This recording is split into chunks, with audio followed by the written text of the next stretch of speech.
Direktong patnubay at gabay ng magulang ang kailangan. Maaaring may masiselang tema, lengguwahe, karahasan, sexual, horror o droga na hindi angkop sa mga talaga ng mga ganito. Sana karmahin siya. Sana lahat ng mga ginawa niya, bumalik lahat sa kanila yun. Teka lang, Tita Lynette. Mami ko pa rin pinag-uusapan natin dito, ha? Narito na nga ang ating pakabangan ngayong Sabado sa Abot Kamay na Pangarap. Nagtulong-tulong na nga ang mga ito na hanapin itong si Moira at naghihiwalay at magkasama itong si Lynette at itong si Doc Lindon at itong si Annalyn at itong si RJ.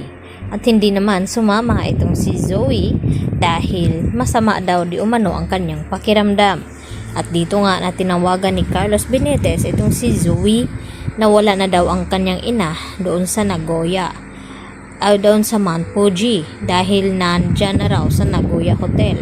At dito naman na kinakabahan itong si Zoe dahil nandun din sila sa Nagoya Hotel kung saan ay nag-check-in sila doon.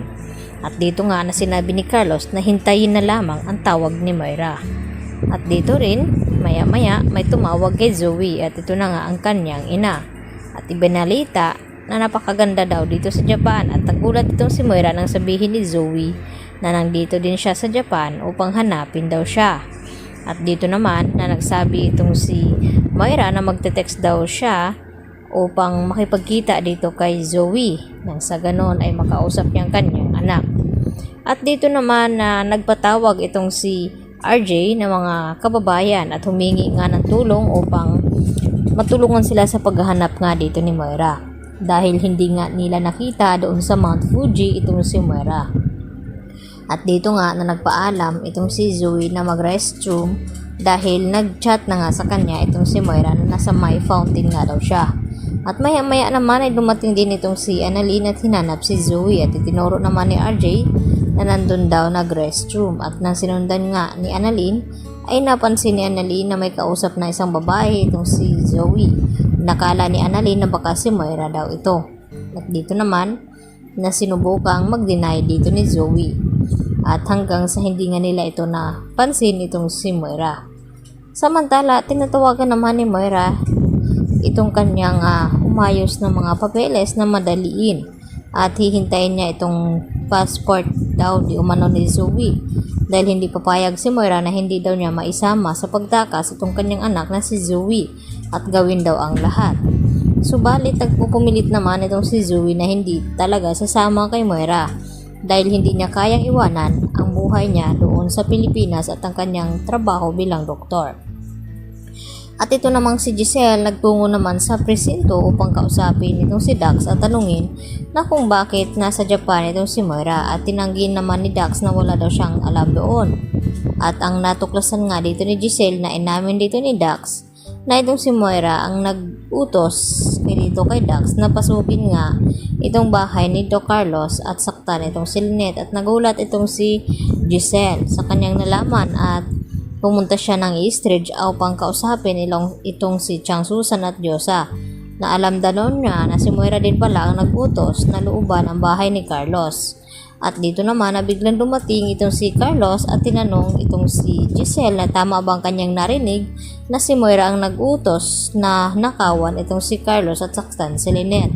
At nagulat nga ng husto itong si Carlos sa kanyang mga nalaman na nagawa niyang tulungan itong si Moira sa kabila ng nagawa nito sa kanila ni Lynette. At dito nga nalaman ni Lynette ang ginawa ni Moira na siya ang nag-utos na pasukin ang bahay ni Carlos. Kaya nagalit si Lynette at pinagdarasal niya na sana raw ay lahat ng karma na ginawa ni Moira ay babalik sa kanya dahil patong-patong na nga ang kasamaan ni Moira. At dito naman ay hindi makatiis ito si Zoe na sumagot na mami niya pa rin daw ang kanilang pinag-uusapan. At dito rin na sumagot si Lynette na akala ba daw niya kaya siya sumama itong si Zoe sa Japan upang tulungan sila sa paghahanap kay Moira upang mahuli nga ito. At agad naman natahimik ang lahat. Kaya yan naman ang ating pagkatutukan bukas kung dito na nga ba mabibisto itong si Zoe sa kanyang pagsisinungaling na wala nga siyang alam dito sa mga sinasabi ni Lynette at Annalyn. Yan po at marami pong salamat sa inyong pananatiling panonood. Bye-bye!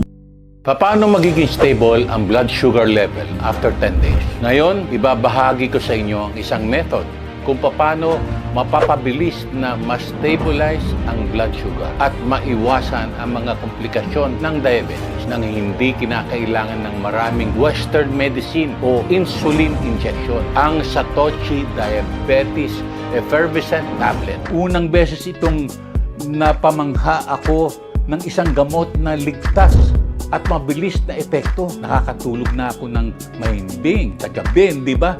Hindi na nakakaramdam ng pagod. Pagkatapos ng 20 araw, nawala na ang pamamanhid at sakit ng aking mga paa.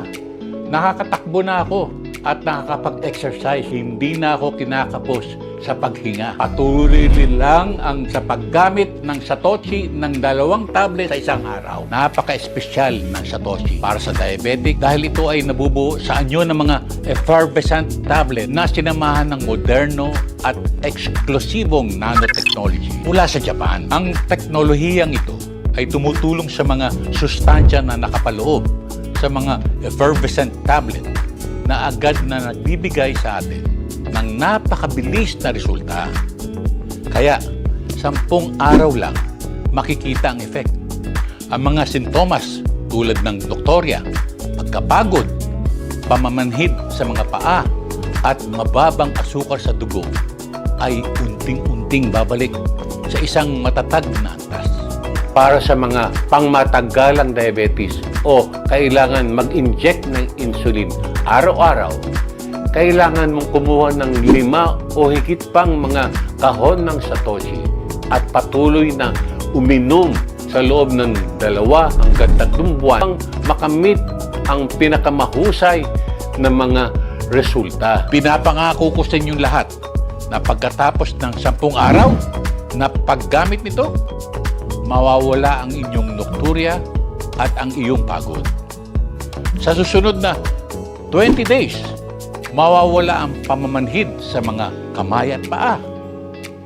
Pagkatapos ng 40 araw, ang inyong asukar sa dugo ay naging matatag sa 6 points at hindi ka na mag-aalala tungkol sa mga komplikasyon ng diabetes. Magtiwala kayo sa akin na regular na ginagamit ang Satoshi Effervescent Tablet na ito. Araw-araw ay tiyak na makakatulong sa iyo na patatagin ang iyong asukar sa dugo. Meron din ako magandang balita. May promo ang Satoshi. May 50% discount. Buy 2, get 1 free. Buy 3, get 2. Buy 4, get 3. Buy 5, get 5 free. Satoshi, #1 effervescent tablet in the Philippines.